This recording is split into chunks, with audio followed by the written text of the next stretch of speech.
আসসালামু আলাইকুম প্রিয় বন্ধুরা, আশা করি সকলেই ভালো আছেন।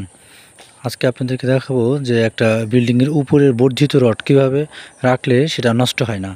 যেমন এইখানে আমাদের একটা সৌরবিদ্যুৎ রাখা আছে, সৌরবিদ্যুতের সোলার রাখা আছে এবং এখানে আছে যে অতিরিক্ত বাড়তি যে রডগুলো থাকে সেই রডগুলো আমরা এখানে সাদা আস্তর মেরে রেখেছি, যাতে এইগুলো নষ্ট না হয়, রডগুলো মরিচা উপরে নষ্ট না হয়ে যায়।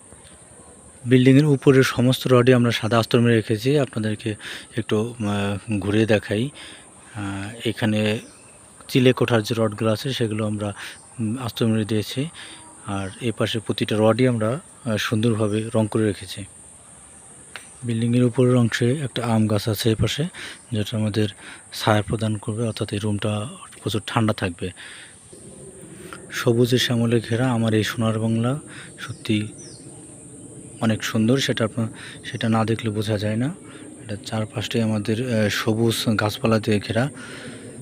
এখানে একটা জাম গাছ আছে, আর এটা মেহগনি গাছ, আর দিক দিয়ে আমাদের কাঠের গাছ বেশি। পুরা এটাই আমাদের এই চারপাশটাই গাছের বাগান, অর্থাৎ একটা বাংলো বাড়ির মতো।